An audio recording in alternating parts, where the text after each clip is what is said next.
Dou a Minha Palavra é um podcast da Algures, onde as mulheres falam. E enquanto falam, ninguém lhes rouba a palavra. A cada episódio vamos conhecer uma artista que usa a comicidade como rebeldia e o riso como escudo, ou bisturi. São mulheres incríveis que desafiam estereótipos, abanam estruturas e espalham gargalhadas. Afinem os ouvidos e venham connosco nesta viagem entre o absurdo e o absolutamente necessário.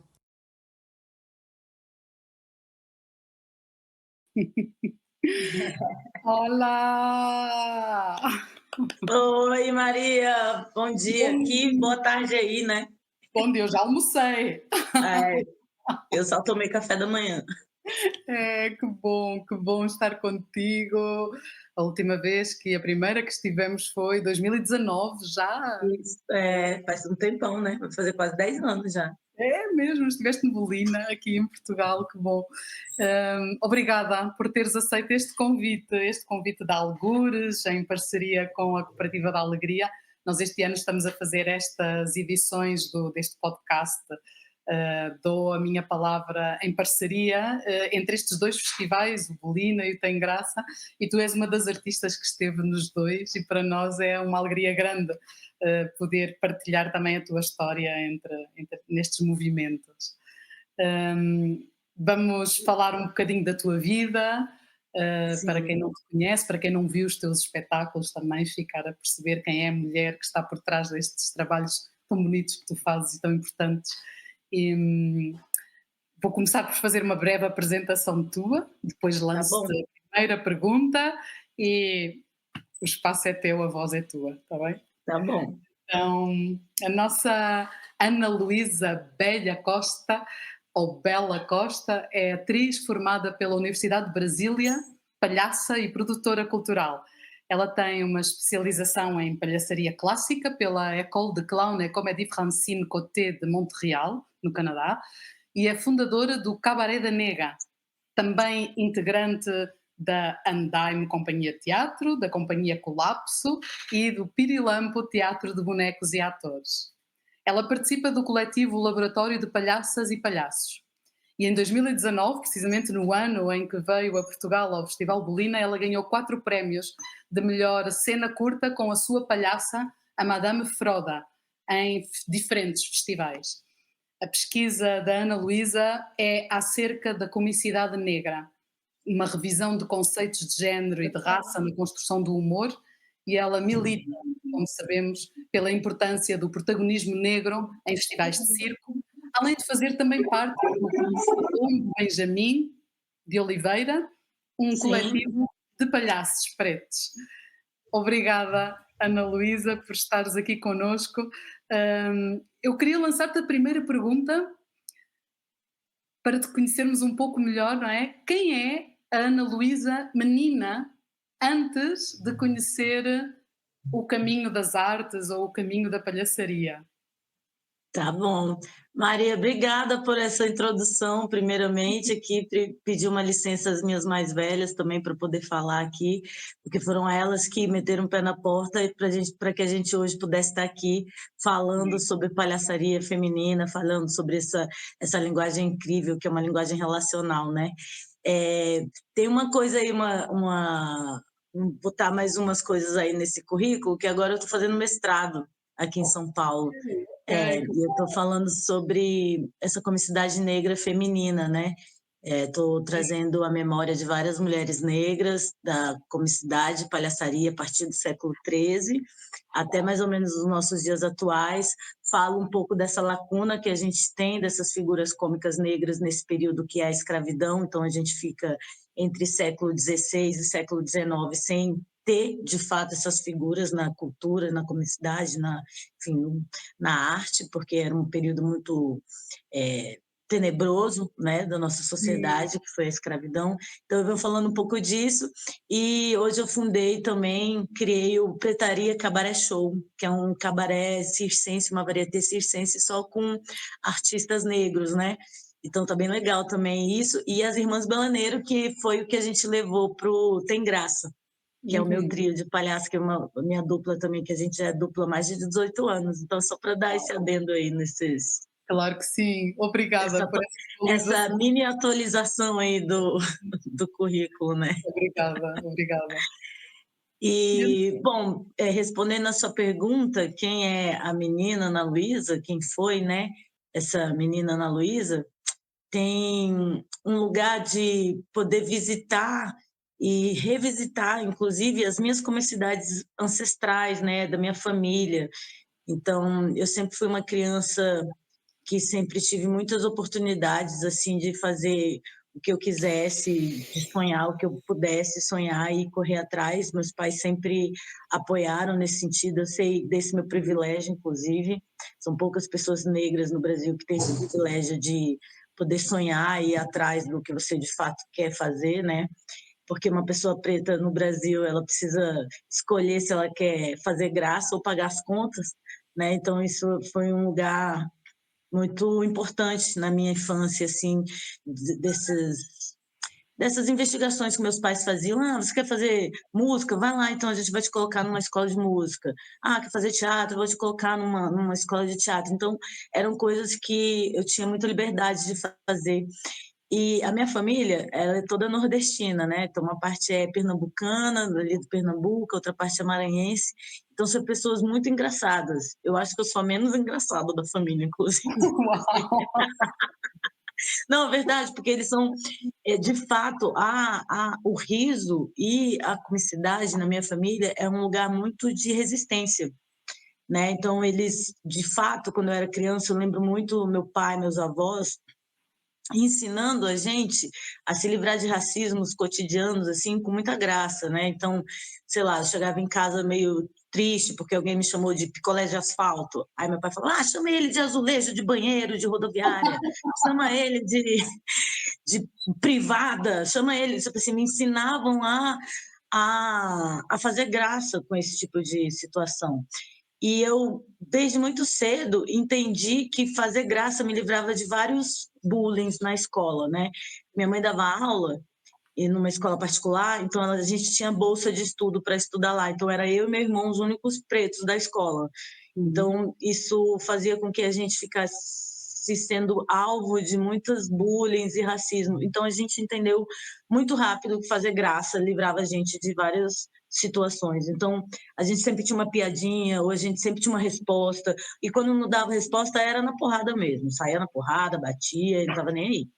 E era uma coisa que meus pais e minha família ensinavam, né? Então, como todo mundo na minha família é retinto, a gente sempre soube muito, desde criança, que a gente era preto, que a gente ia ter que tipo, se lidar com várias situações racistas durante a nossa vida. Então, isso foi uma coisa que sempre foi muito latente e pulsante na minha família. Fazer graça de situações que eram situações extremamente tristes ou racistas ou, enfim, preconceituosas. Então, isso me levou, em algum lugar, aí atrás desse fazer artístico, mesmo inconscientemente eu não sabia muito bem o que eu queria, mas eu sabia que eu queria trabalhar com arte, assim. Aí eu fui cantora, cantei de banda, de reggae, fui backing vocal, fiz várias coisas, assim. Aí fui estudar música, fazer escola de música, aprendi violino, aprendi flauta, mas eu não sabia ainda muito bem o que eu queria fazer com as artes. E a minha tia, Ninha, a irmã da minha mãe, uma irmã mais nova da minha mãe, que é uma tia muito querida, assim, acho que é a melhor tia que eu tenho, assim, mais legal de todas. Uhum. Tem outras tias legais, mas essa é mais, sabe assim, especial, assim.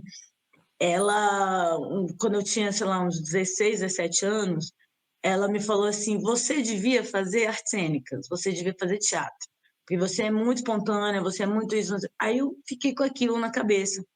E fui fazer escola de teatro, né? Uma escola de teatro livre que tinha em Brasília, porque eu sou de Brasília, né? Que era gratuita também. E fui fazer e me encantei pela linguagem. Aí eu falei, não, quero fazer teatro, então, quero fazer teatro, quero fazer teatro. E aí passei na universidade para fazer teatro, na Ok. Universidade Federal de Brasília. E aí, quando eu entrei na universidade, eu achei o teatro tão chato, muito chato. Vocês, olha assim, tráfico, meu Deus, era tudo muito era muito ritualístico tudo era muito, meu Deus do céu, que isso, coisa chata, não estava aguentando. E aí, no meio da faculdade, tinha um festival em Brasília que chamava Planeta Circo. Era um festival que quem fazia ele era o Guilherme Reis, que hoje faz o Cena Contemporânea, que é um dos maiores festivais de teatro da América Latina, lá em Brasília. E ele fazia esse festival, chamava Planeta Circo. E eu fui assistir, assim, aleatoriamente, tipo, sem saber nada o que ia acontecer. Fui com amigos assistir. E chegando lá, cara, eu vi os melhores palhaços que eu já assisti na minha vida, assim. Eu vi o Nani Columbaione, eu vi Leris Columbaione, eu vi Bepezum, eu vi Spúnia, do Grupo 1. Eu vi, cara, umas pessoas assim que eu nunca tinha visto na vida. Eu falei, eu quero fazer isso, é isso que eu quero fazer. Nossa, eu quero fazer isso. E aí eu fui atrás. Aí eu fiz o meu primeiro curso, eu fiz na própria universidade mesmo, tinha um curso de extensão, achei muito chato também, palhaçaria, assim, falei, nossa, não é isso ainda. Aí eu fui para o Lume, acho que foi a última turma do Lume. O Lume é um grupo de teatro que tem aqui em São Paulo, no Barão Geraldo, que pesquisa comunicidade física, teatro físico e palhaçaria. Então, na época, isso anos 2000, né? 2001 que eu fui fazer lá. Eles tinham uns retiros palhacísticos, que você passava um mês lá com eles, estudando a linguagem, pesquisando, e aí eu fui para lá e, tipo assim, aí lá o meu mundo abriu, assim, eu falei, nossa, é isso que eu quero fazer. E aí, quando eu voltei desse retiro de palhaçaria, eu me juntei com mais dois amigos da universidade que já faziam palhaçaria também, e a gente fundou a Colapso, sua pior companhia, que era uma preta, uma gorda e um viado, ou seja, os três excluídos do departamento de arte cênica, né? Porque eram todos aqueles corpos muito, tipo, padrões, o teatro é muito padronizado, né? Muito elitizado e tudo, e a gente não se encaixava naquele lugar. Hoje em dia, inclusive, essa companhia ela nem faz muito mais sentido, porque a gente tem várias inclusões, né? Mas na época era uma coisa assim, muito tipo, nossa, os renegados, né? Então, a gente se juntou enquanto três pessoas renegadas dentro de uma instituição pública que pesquisa teatro, elite e padrão, e se juntamos e criamos a Colapso, e a gente ganhou um prêmio, aí a gente chamou o Márcio Libá para dirigir a gente, criamos um espetáculo que ganhamos alguns prêmios com eles também, e a partir dali também da Colapso, eu fui me especializando em palhaçaria. Então, lá em Brasília, a gente tem o Fundo de Apoio à Cultura, que ele tem um edital que ele é aberto o ano inteiro para bolsas, pesquisas e passagens.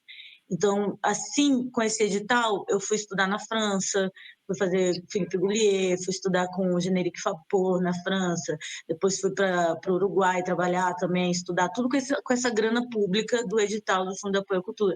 Eu fui para o Bolina, assim, eu fui para o Tem Graça, assim, com esse dinheiro público, né? Então, é um edital que ele incentiva as nossas pesquisas, e para mim foi muito importante, por isso que eu falo dele, porque todas as minhas formações fora do Brasil foi através desse edital. Então, quando eu passei 2 anos no Canadá estudando, foi com esse edital também. Ganhava uma bolsa para estudar lá. Então, é muito importante, assim, eu preciso falar disso, porque isso fez parte da minha formação enquanto palhaça, né? E aí, a partir daí, eu fui me juntando com outras pessoas, a gente criou Risadinha também, que era um grupo de palhaços no hospital, que fez muito sentido para a gente também, assim, porque a palhaçaria no hospital é um picadeiro tete a tete, né? Então, te forma muito enquanto artista, criador, improvisador. Eu acho que para mim foi uma escola trabalhar no hospital. Hoje em dia eu estou trabalhando no hospital, que eu estou aqui em São Paulo trabalhando com os Doutores da Alegria, ou seja, voltei para os primórdios do meu início na minha carreira, e eu amo trabalhar no hospital, porque eu acho que é um treinamento constante, assim, também.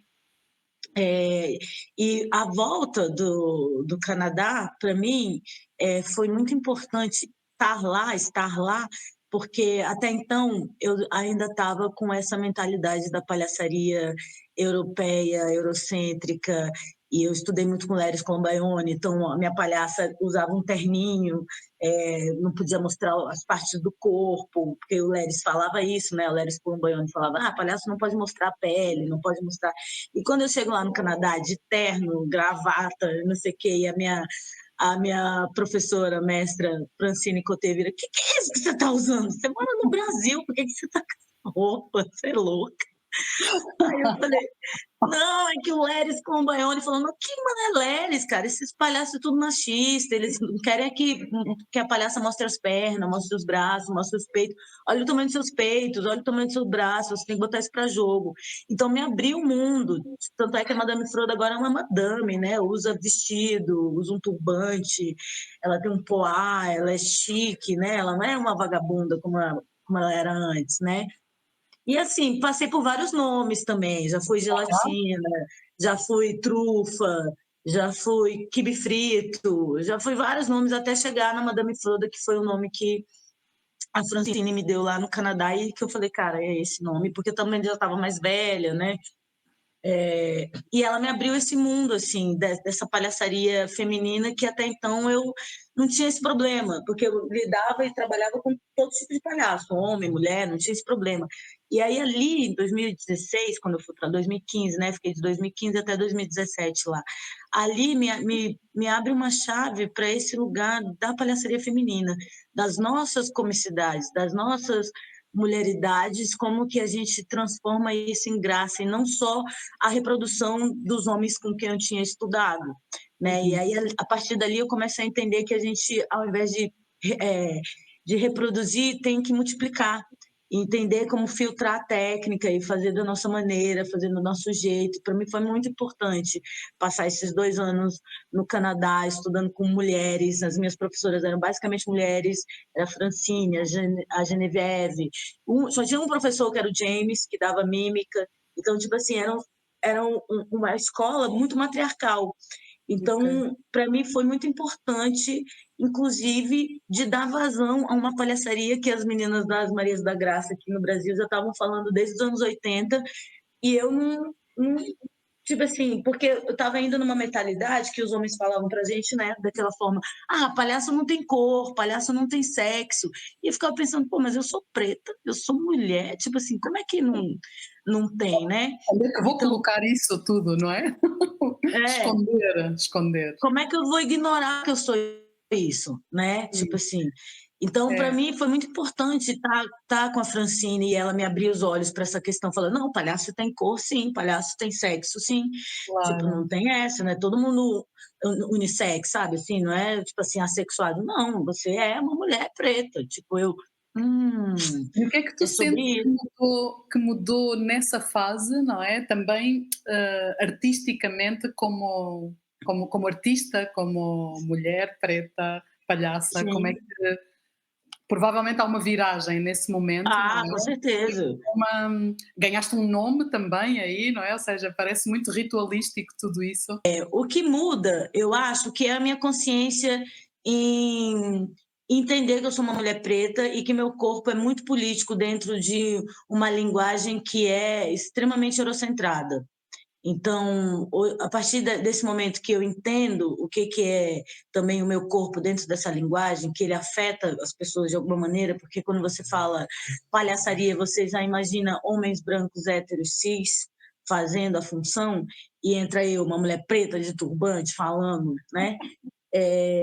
Tem um lugar que eu entendo que eu preciso, na verdade, trazer com que as pessoas virem meus aliados e mais do que afastar essas pessoas.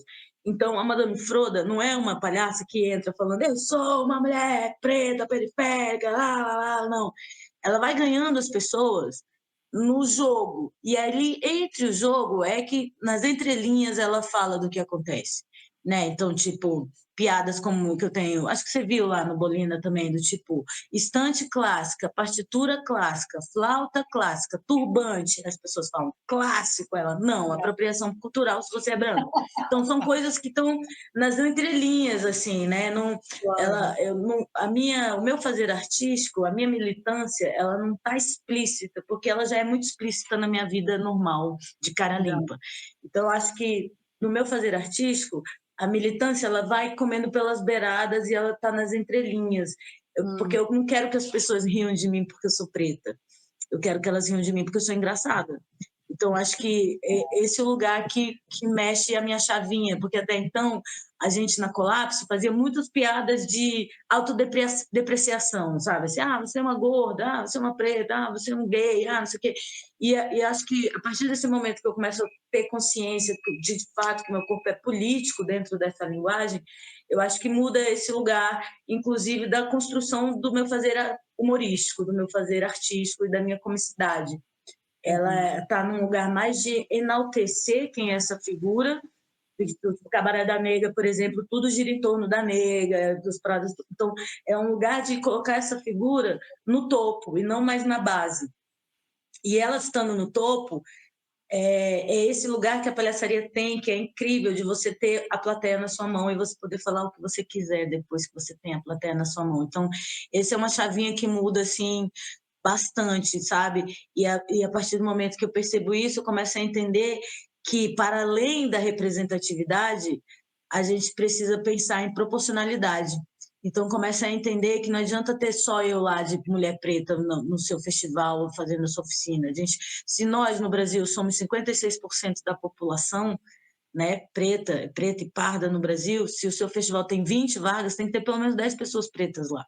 Porque eu não posso ser a representante de todas as pessoas pretas. Eu nem quero, porque às vezes eu nem quero me representar, porque eu nem confio em mim mesma às vezes. Então, tipo assim, É muito sabe, peso, não é? mas eu acho que é um pouco isso, assim, sabe, Maria? Essa consciência que a gente vai tomando também de ser mulher, de ser uma pessoa preta, de estar à margem da sociedade, estar numa linguagem que ela é à margem da margem da margem das artes cênicas, né? A palhaçaria é vagabundícia, a palhaçaria tá à margem, assim, né? E aí eu acho que é isso, Maria. Tipo assim, eu acho que a mudança de chave de trabalhar com uma mestra mulher palhaça, para mim foi muito importante, assim, para entender as minhas mulheridades cômicas e a minha feminilidade dentro de uma linguagem que é extremamente eurocêntrica, machista, racista, homofóbica, transfóbica. E a palhaçaria, ela é uma das linguagens, para mim, na minha visão, né, na minha percepção, que é uma das linguagens cômicas que está mais atrasada com relação às questões raciais. Né? No Brasil, hoje em dia, a gente tem um termo que foi conceituado por um jurista que se chama José Almeida. Ele criou o termo racismo recreativo, porque uma piada racista, ela não é só uma piada, ela é um discurso de ódio, né? Ela é um discurso eugenista que diz que eu, enquanto sujeita preta dentro de uma sociedade, não tenho voz e precisa vir uma pessoa branca para dizer o que eu sou. Então, ele, com esse conceito, ele conseguiu ganhar vários processos processos no tribunal de racismo, porque no Brasil tudo virava injúria racial, não virava racismo, né? E aí, a partir desse conceito que ele cria, ele consegue ganhar vários processos mostrando que aquilo era um tipo de racismo, sim, e deu nome para isso, chama racismo recreativo.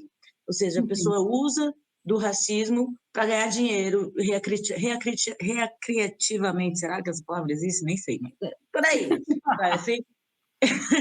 Claro. Mas é isso. Então, por exemplo, a palhaçaria ainda existem palhaços que, principalmente os homens, né? Que chamam uma mulher em cena para não fazer nada, só por olhar para a bunda dela. Vou dar um exemplo de racismo recreativo que acontece na palhaçaria. Sabe aquela cena do palhaço que ele vai entrando com dificuldade, vai segurando na cabeça das pessoas, né, para poder chegar no palco, a pessoa ajuda com a cabeça. Aí quando ele chega no meu cabelo, a mão dele engancha ou a mão dele espeta, né? O que esse palhaço está falando para as pessoas? Que meu cabelo é ruim, que meu cabelo não presta. Isso é um tipo de racismo recreativo. Quando o palhaço se transveste de mulher, esse é um tipo de racismo, é misoginia. Então, tipo assim, acho que a palhaçaria ainda tem, sabe assim, principalmente os mais velhos, ainda insistem em continuar fazendo piada do século XIX e XX, em pleno século XXI. E a gente precisa entender que o humor, ele acompanha as correntes de pensamento, Claro. né? Então, se as nossas correntes de pensamento estão mudando, cara, não adianta mais você fazer piadinha do século XIX e XX que não vai colar, porque atrás vem gente, e vem gente muito letrada, que vai te questionar essa parada. Então, de fato, você, enquanto fazedor artístico, cômico, de comédia, você precisa entender de que lado você quer rir. Se você quer rir Claro, do lado oprimido ou se você quer rir do lado opressor. E aí, se você escolhe rir do lado do opressor, você tem que segurar a onda, porque atrás vem gente, velho, vem gente muito bem letrada, sabe? Essas crianças de hoje já nascem com o dedo assim, ó, procurando as paradas do chat GPT, sacou? Então você tem que acompanhar a parada. Não claro. adianta, eles já nascem tipo sendo bissexuais, eles já nascem sendo pansexuais, eles já nascem, sabe? Tipo assim, não tem mais essa, sabe? Então, tipo, a gente precisa entender muito isso. Eu acho que a palhaçaria é um lugar que ainda está atrasado nesse lugar. Hum. Ainda mais de dramaturgia. Você vê os homens, quando começam a criar a dramaturgia deles, é tudo igual, cara! É uma mala, um microfone, um fio que se enrola e fica ali com a mala, não sei o quê, e o microfone que enrola. Porra, cara! E, e, Não! e a dramaturgia da mulher preta, o que é? Da palhaça preta? Pois Essa é, eu acho que história do século XIII que tu falas, não é? Tão interessante fazer esse levantamento. Então, eu acho que a dramaturgia feminina em si, né, ela é completa. Quando a gente fala de palhaçaria feminina, a gente não está falando só sobre a dramaturgia, porque são outras dramaturgias que a gente traz. A gente traz maternidade, a gente traz relacionamento, a gente traz várias outras coisas, né? A gente traz menstruação, a gente traz câncer de mama, a gente traz várias coisas, né? E eu acho que para além da dramaturgia também existe um tipo de metodologia. Porque eu acho que a palhaçaria feminina, a metodologia, ela é mais fecunda, ela é ávida pela experiência das outras mulheres, ela está ali esperando o que, que a outra tem. E eu sempre digo que a palhaçaria feminina, ela é um ciclo mútuo de adubação cruzada, ou seja, o que eu planto aqui, o que você planta aí, em algum momento eles se encontram num rizoma. E foi isso, tipo, eu ir para Portugal encontrar vocês, conhecer vocês, a gente se cruza, porque de fato tem afeto que eu acho que é um pouco diferente do tipo de metodologia masculina, que é uma metodologia da competição, da disputa, quem que ganha, quem que não sei o quê. E a gente já passou dessa fase. A gente já entendeu que a gente precisa ser aliadas entre nós, né? Então, acho que tem esse lugar. E eu acho que, assim, o tipo de palhaçaria de dramaturgia preta, ele é um tipo de dramaturgia ancestral. Ele traz um lugar da sua família, ele traz um lugar do que você sabe dos seus antepassados, porque são lugares que foram tirados de nós.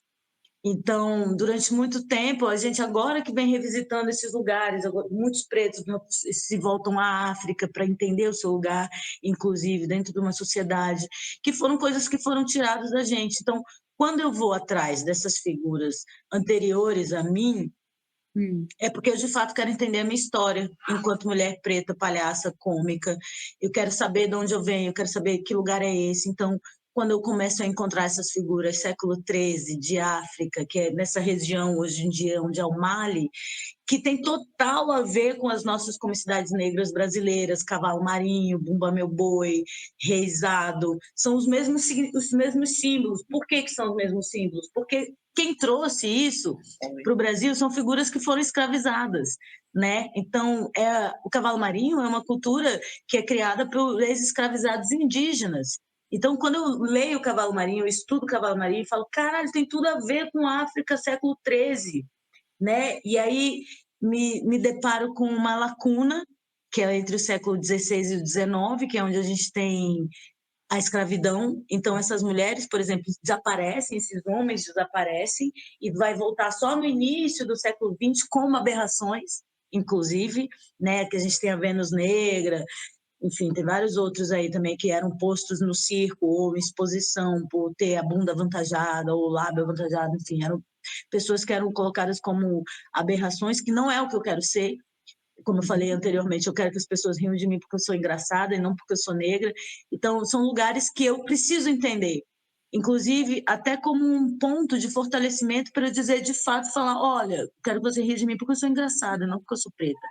Então, entender essa minha história anterior, reverenciar essas mulheres, inclusive, é muito importante, faz muito sentido para mim, enquanto mulher preta. Porque até então, quando eu começo na palhaçaria, eu só conhecia a fronha de mulher preta, a Antônia Vilarinho, na palhaçaria. E depois eu vou vendo outras mulheres, tal, mas eu não conhecia. E a Shirley dos Anônimos, não sabia mais quem era, quem tinha isso, anos 2000, Claro. sendo que a gente tem registro do século XIII dessas figuras. Então, o que que acontece? Né? O que que acontece que que colocam a gente nesse lugar de que a gente não pode estar. A gente só tem que ser subalterno, ou então num lugar que a mídia coloca muitos pretos. Hoje em dia menos, mas ainda assim estereotipados, né? A negra maluca, ou a cozinheira fofoqueira, ou o malandro do samba, ou são os estereótipos que colocam a gente, que a gente não precisa estar, porque a gente é muito plural. A gente pode fazer o que a gente quiser. E isso eu sei do meu privilégio, que meu pai e minha mãe me ensinaram que eu podia fazer e ser o que eu quisesse, assim, sabe? Então, mas ao mesmo tempo tinha um lugar muito cruel que as famílias pretas têm no Brasil, que é: você quer fazer o negócio, você tem que ser a melhor nisso. Eu não posso ser a pior, eu não posso ser medíocre, de mediano. Eu tenho que ser muito boa para poder chegar nos lugares, para poder estar nos festivais, para poder estar dando aula, para poder, enfim, fazer qualquer coisa. Eu tenho que ser muito boa, eu não posso ser uma pessoa medíocre. Como, É, como as é mulheres, muito diferente. Como é muito diferente da branquitude. A branquitude pode ser medíocre para estar ocupando esses lugares. Eu não posso. Então, isso eu acho cruel. Da minha mãe virar e falar: quer ser palhaça? Então vai ter que ser a melhor palhaça. Só que isso fica na sua cabeça e você vai atrás daquela parada, porque você precisa estar nos lugares e ocupando os lugares. Então, eu acho que tem esse lado que é muito bom, do incentivo, não sei o quê, mas tem um lado cruel que eu acho, cara, como é que você fala para a pessoa que ela tem que ser a melhor naquilo que ela faz, hum, sem ter, sabe assim. é Então, são lugares. como se as discriminações também se fossem acumulando como capas, não é? Porque as próprias É, mulheres também, para estar em alguns sítios, independentemente de ser branca, também têm que ser melhores do que os homens para isso, estar às vezes no mesmo lugar. exatamente. E nas É, artes, as artes também se sobrepõem umas às outras, naturalmente, não é? Nós sabemos como a palhaçaria vem muito depois do teatro, se quiseres, do sim. cinema, não é? Que há uma hierarquia também nas artes. É, e isso não te faz desistir, não? Todas estas dificuldades, todos estes obstáculos. Não, não me faz desistir, na verdade só me dá mais força, assim, e é foda isso do conhecimento, né? Porque quando você vai tendo conhecimento das paradas, você vai ficando tão revoltado com as coisas, aí você quer, tipo assim, agora eu vou fazer essa porra também, cara, agora eu vou chegar lá, agora eu vou querer ir pra França, agora eu quero testar o meu fazer artístico em outra língua, em outro país, com outra cultura, eu quero ver se funciona, e funciona, porque é uma linguagem, é uma técnica. Então, eu acho que o grande lance é a gente saber filtrar a técnica e fazer da nossa maneira. Acho que esse é o grande lance, assim, da palhaçaria, porque hoje em dia nem as pessoas que estão começando se questionam, só vão lá reproduzindo, as gags clássicas, não sei o quê. Ninguém está pensando, e a gente precisa pensar. Fazer Claro. humor hoje em dia precisa ser muito bem pensado, cara, porque as nossas correntes de pensamento, elas têm mudado bastante. Muito, e é coisa assim, de segundos, sacou? O chat GPT, então, sabe mais do que muita gente, sacou? Então, assim, Claro, claro. Olha, e né? como é que foi essa história de vir, para o Festival Tem Graça, com a tua parceira, e o material do teu espetáculo não chegou? Cara, isso foi assim a primeira vez que aconteceu nas nossas vidas. Eu acho que é o grande medo de todo artista quando vai viajar para fora, não sei o que, você perder seu material de cena, porque é uma perda imaterial. Tipo assim, sabe? Seu sapato de palhaço, seu nariz de palhaço, seu negócio, seu vestido, seu figurino. É muito doido isso, é uma sensação de impotência muito grande, assim. Então foi isso, a gente chegou para pegar o voo, atrasou aqui no Brasil, então atrasou para a gente pegar o voo internacional. E a gente falou, sabe assim, quando você tem certeza que os caras não pegaram sua mala e botaram no lugar? Esse cara, não, vai chegar lá, porque eles mudaram a gente de companhia, inclusive. A gente ia numa companhia angolana e acabou indo pela TAP. E aí, tipo, pô, a TAP não tava com as nossas malas. Então, quando chegou em Portugal, não tava. E eu falei, cara, essas malas estão lá no coisa. Eu sabia onde as malas estavam, inclusive. Elas estão lá no negócio da Latam, paradas e ninguém sabe. E eles podiam ter mandado no outro dia, só que eles não mandaram. E aí a gente falava com eles, eles não atendiam. O que a gente fez? A gente fez um post no Instagram e pedimos para as pessoas repostarem. Então, foi mais de 4.000 e poucas repostagens e mais de 50.000 visualizações. Então, foi uma coisa que virou, tipo assim, viralizou a parada, e aí eles começaram a entrar em contato com a gente pelo Instagram. Não foi nem pelo contato que eles tinham lá de perda de mala, não sei o quê, não, não, não. Olha que doido. Porque Que as doido. pessoas começaram a repostar, tipo assim, devolve a mala das meninas, não sei o quê, não sei o quê, cadê as malas das meninas? Lá, lá, lá. E aí começamos a marcar a ANAC, a agência que controla, né, as operadoras, as companhias aéreas. Começamos a Sim, sim. marcar em tudo, falava assim, pessoal, marca Latam, marca TAP e marca ANAC. E a galera mandando mais de 4.000 compartilhamentos, assim, foi muito doido. E aí eles entraram em contato com a gente. Ah, desculpa, não sei o que, não sei o que. Só que, tipo, todo dia tinha voo para Portugal, da TAP. Todo dia tem voo. Então eles podiam já ter mandado a mala no outro dia. Aí eles mandaram a mala 4 dias depois. E a gente tinha uma apresentação antes dessas malas chegarem, que elas chegaram 4 dias depois. A gente foi fazer a apresentação em Mértola.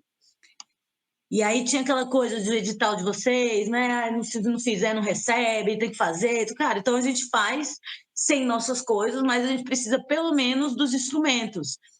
E aí a prefeita da cidade foi um amor de pessoa, inclusive queria agradecer ela e todo o festival também, porque as meninas foram, tipo assim, de uma empatia incrível, de uma solidariedade, de, sabe assim, de uma escuta, de uma afetividade muito grande. Eu só agradeço as meninas do Tem Graça e essa prefeita e a galera da cidade também, porque a prefeita era um domingão, ou seja, nada está aberto na cidade, ainda mais uma cidadezinha, né, pequena, tal, não sei o quê.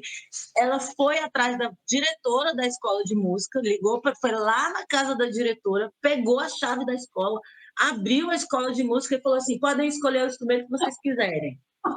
Aí a gente, eu não acredito. E aí as meninas do Tem Graça, o Lucas estava lá em Portugal, em Lisboa, quer dizer, esperando alguma resposta das companhias aéreas, enquanto eu e a Berruga, a gente estava dando oficina lá em Claro. Mértola já, porque a gente precisava da oficina. E Sim. o Lucas esperando, e o Lucas tinha que vir para Mértola para a gente apresentar no outro dia. E aí a Suzana falou assim: Lucas, aí na minha casa tem uma caixa cheia de figurinos, cheia de não sei o quê, traz os figurinos, traz os narizes que tem aí. Ou seja, a gente usou tudo dos outros, figurino dos outros, e fizemos um espetáculo inteiro. Só que na hora dos truques a gente falava: ah, não, agora aqui nessa hora entra um negócio assim, um negócio assado, aí a galera ria pra caralho. Que No delícia. final, as pessoas falando, gente, é muito legal esse negócio de vocês falarem que, não, que era assim, que era Porque não assado, que não tem, tem. não é? Eu falei, não, é porque não tem mesmo. Aí a gente falou para eles, não tem mesmo, porque a gente perdeu as malas, a Latam perdeu as malas, não sei o quê, nananã, larali, lalalá, que foi muito doido, assim. Que E foi muito lindo. legal, assim, eu acho que foi uma das nossas melhores apresentações, assim, que a gente estava com tanto sangue no olho de fazer a parada dar certo, e palhaçaria é cara de pau, né, e cena cara de pau e tal, não sei o quê, e foi uma das melhores apresentações que a gente já fez na vida, assim, a plateia muito com a gente, e essa coisa, assim, de você improvisar durante e tá com seus parceiros de muitos anos, dá uma segurança também, porque você se olha, a pessoa já sabe o que você vai fazer, você já sabe o que a pessoa vai fazer, e ali vocês criam uma outra cena. E esse lugar da escuta, né, tá muito aberta, porque a gente estava sem nada, sem cenário, figurino, sem nada, a gente não estava com nada nosso. E foi linda, assim, a apresentação, foi muito incrível. A galera, ai, volta aqui, por favor, faz de novo agora com tudo, com todo o material. Era justo, não é? É, Que lindo. total. As Mas foi uma oportunidades. experiência. A gente acabou de ganhar, inclusive, só para deixar aí registrado também, a gente acabou de ganhar o processo contra a Latam e a TAP, e eles estão depositando as granas que eles precisam de cada mala que eles perderam, né? Então, isso é uma coisa boa também, porque a gente foi atrás, né? Porque, pô, Claro. cara, os caras É, destruíram o sonho de uns artistas brasileiros em Portugal, cara, claro. apresentando. É A muito primeira bom. apresentação sem nada, gente, pô, fala sério, né? Enfim, mas Mas é foi preciso. isso, assim, foi uma É, experiência que eu não desejo para ninguém, nem para a pior pessoa do planeta. claro. Que bom. É, Que bom que a palhaça também nos permite sempre aprender, crescer e dizer que sim às coisas que vão sucedendo, não é? E sobreviver. essa história hoje em dia vira entretenimento para os amigos, né? Tipo assim, você conta. Inclusive, a gente até aumenta uns negócios assim, só para ficar mais engraçado, Claro. porque já passou também, né? Claro. Olha, o nosso tempo voa com estas É, coisas. Eu tenho 2 ou 3 perguntas muito curtas para respostas também mais rápidas, assim, para terminarmos a nossa conversa. Pode ser? pode, claro. Então, há muitas pessoas que dizem que o riso é uma arma.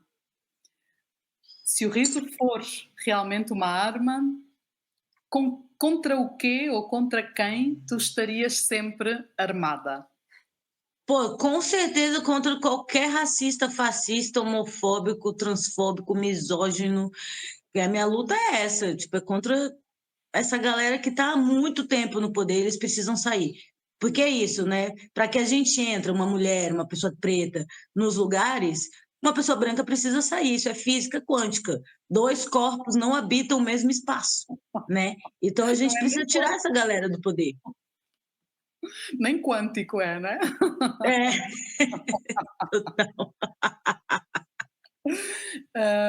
E qual é a coisa mais séria que tu já disseste enquanto palhaça? Com nariz ou sem nariz? a coisa mais séria que eu já disse enquanto palhaça, como palhaça, foi não me machuca. Era uma criança branca que estava me chutando. E acho que ali eu, tipo, saí da palhaça, tirei o nariz e falei, não me machuca, porque senão eu vou te machucar também. Aí botei o nariz e... Uau. Porque eu acho sério, porque se a criança ela não nasce racista, né? Ela se torna racista. Então, de todos os palhaços, o menino implicou comigo. Então, algum lugar aí, ele assiste isso na casa dele. E eu falei bem séria com ele, assim, nesse lugar, do tipo, não, isso não se faz. Porque senão você vai levar também, né? Hum, E acho muito ruim o pai não fazer nada. Ou a mãe não fazer nada, achar bonito, sabe? Isso eu hum, acho muito ruim. E aí, no final, eu sempre vou lá falar com o pai da pessoa. E aí, é o que eu fiz. claro, E aí, isso é... A pessoa fica sem graça, porque eu acho que um racista precisa passar uma vergonhinha, porque senão ele não aprende. E mostrar para ela que aquilo foi um racismo. Então, eu sempre vou lá falar, para a pessoa entender que aquilo não é legal. Então, a pessoa fica bem constrangida. Então, eu acho que isso é bem sério. Porque a minha claro, função não é de constranger as pessoas, é de deixar as pessoas felizes e rindo, sacou? É o que eu quero. Mas claro. tem hora que a gente precisa ser político, né?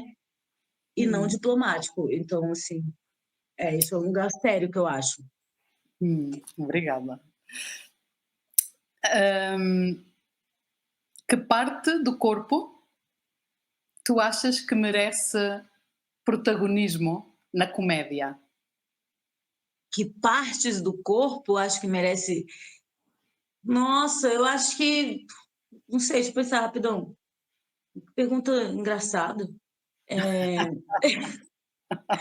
Bom, no meu caso, eu acho que meus peitos. Eu tenho um certo problema, porque eles são muito grandes, então eu sempre tenho uma questão com eles, assim, acho que eles podiam ser mais cômicos, assim, acho que eu podia botar eles mais para jogo, na comicidade. Talvez é uma parte do meu corpo que eu talvez não tenha, não esteja ainda tão confortável de botar eles para jogo, assim, na comicidade, sabe? Ok. Acho que eles precisam, acho que eu preciso, inclusive, agora você falando isso, vou começar a refletir e criar um número só de peito. É Isso é verdade, eu nunca tinha pensado nessa pergunta, assim, nessa ansiando questão, para ver. né? Não, quero muito fazer um número agora só de peitos, assim, com os peitos conversando. Olha, e para terminarmos, nós estamos a passar também em rodapé, as tuas redes sociais. Como é que as pessoas podem acompanhar o teu trabalho? Como é que podem ver o que é que estás a fazer? Tu estás presente, divulgas o teu trabalho? Quem está longe, Ah, não é, do sítio onde tu ah, estás, como é que pode acompanhar-te? pode acompanhar pelo Instagram, posto muita coisa no Instagram, assim, @negaluiza com Z. Lá no Cabarezinho da Nega também, @cabaré da Nega, a gente está sempre postando os nossos turnês, por onde a gente vai passar. As Irmãs Belaneiro também tem um Instagram, que tudo a gente posta lá. E eu acho que é isso, acho que basicamente pelo meu Instagram, eu sempre tô postando, meu Instagram é só para coisa profissional, não posto nada Uhum. de família, assim, enfim. Então lá tem tudo que eu vou fazer, assim, durante o mês, nos próximos meses. Agora eu tô indo para um festival em Londrina. Lembra ai, como é o nome dela? Que fez a chefe de comida, Ah, que foi lá. sim, Ana Luísa Paiva, talvez? Não é Ana Luísa, não, acho que é Não? Ana alguma coisa, não é a Paiva, não é Ana Luísa, não. Mas ela teve no Bolina também, ela faz um festival lá em Londrina, chama Grita. Aí eu tô indo para Lindo. lá agora, semana que vem, nesse festival Grita Agosto das Palhaças, é um festival o mês todo de agosto, só de mulheres palhaças apresentando lá em Londrina. Aí depois a gente volta e faz o Festival Internacional de Circo do Sesc, o Circos. Aí depois a gente vai para o Festival de Mariana, de circo também. Enfim, vou postando tudo lá e as pessoas podem acompanhar por lá E a também, sempre. Europa? Quando voltas à Europa? Cara, então, tô querendo ir o ano que vem já. Uhum. Inclusive, se vocês souberem os festivais aí pra gente se inscrever logo, me fala que a gente se inscreve e faz esse. A gente está querendo criar um espetáculo novo com a Beat, não sei se você sabe quem é, a Beatriz Sayad, ela tá em Sim, Portugal. claro, claro. Ela tá em Sim. Portugal. Ela E vem a ao gente tá Belinda este ano também. ela tá Sim. aí, né? E aí a gente tá criando um espetáculo novo que a gente quer chamar ela para dirigir, ela já topou, então a gente está precisando só agora juntar a grana, mandar o projeto lá pro FAC, para a gente poder ir para aí trabalhar com ela e criar Claro, esse que bom, espetáculo novo das Irmãs Belaneiro com ela, que bom, que que é uma bom. querida, que a gente já conhece É, também há muitos anos, e ela ama o nosso trabalho. Então, aproveitar que as pessoas gostam, quem gosta da gente, né? Aproveitar. claro. Ana Luísa, Mas é muito isso. obrigada por este tempo, por aceitares logo de manhã entrar aqui em direto connosco e esperamos encontrar-te muito nas ruas, nos teatros, nos circos, nos hospitais, em todas as partes onde a palhaçaria faz falta. E estamos atentas ao que tu estás a fazer. Um Que beijinho bom. grande. Muito Obrigada. obrigada. Eu que agradeço. É uma honra para mim estar trocando uma ideia com vocês também. Admiro vocês pra caramba. Acho que é uma resistência muito forte de vocês aí em Portugal também, fazendo esses festivais de mulheres palhaças. Vida longa, Albolina, vida longa, ao Trem Graça, que venham muitas e muitas edições. E eu quero participar de várias outras também, com outras coisas, Sim, com oficina, com trocas. Porque eu acho que é importante a gente construir esse rizoma de mulheridades cômicas, assim, para a vida, sabe? Acho importantíssimo demais. Então, obrigada eu pelo convite, obrigada. obrigada eu pela conversa, pela escuta, pela partilha também, e E axé para nós todas. tanto que fica por dizer, verdade? Sempre. Como é que é? E tanto que fica sempre por dizer. Sim, sim, Um com beijo. certeza. Um beijo, Obrigada. querida. Até Boa já. tarde para Obrigada. vocês, bom dia para mim, vamos nessa, bom trabalho para Até já. nós. Um feliz dia. Tchau.